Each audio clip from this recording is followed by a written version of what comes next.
gye buvuddeko okutulugunya bannamawulire mu Uganda kubadde kukyase kino nga kikolebwa abantu abagambibwa nti babyakwerinda.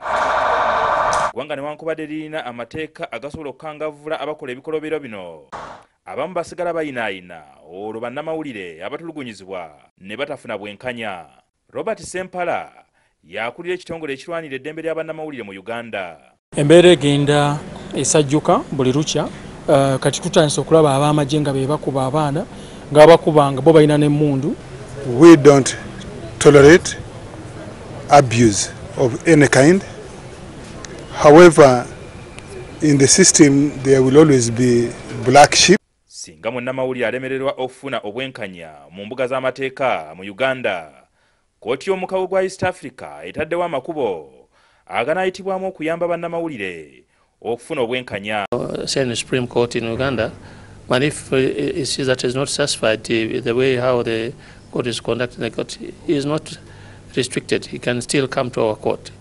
Omulamuzi Fahiki Jundu abadde mu nsinkano y'abannamawulire okuva mu mawanga ga Afrika ag'enjawulo bwe babadde bajjukira olunaku olw'okulwanyisa ebikolwa eby'okutulugunya bannamawulire mu kibuga Arusha, Tanzania. Tumanyi nti abasirikale baakuba tubalaba ku butambi nyamanyi amanya gaabwe n'ebibakwatako be b'amagye bakyabazibidde. The character of the Ugandan state is supposed to be a pro-people, democratic, law-abiding state. Omulamuzi Fahiki Jundu agamba nti kkooti eno yakakola ku misango gy'abannamawulire ebiri. Concerned with the Burundi Journalists Union, they are challenging an act. The director of a paper known as Mseto was challenging a directive issued by a minister. Wetwogereranga ekitongole ekirwanira eddembe lya bannamawulire mu Uganda kirina omusango gwe kitutte mu kkooti eno. Ne tujja mu East African Court of Justice tugigezeeko okuwaaba omusango gwa defamation okulebula abantu gugibwewo mu mateeka gaffe aga Uganda.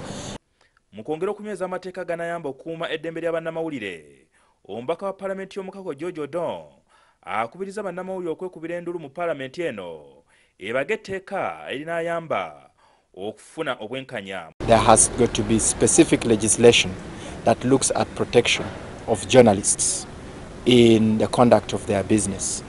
Jingo Francis, NTV, Arusha, mu Tanzania.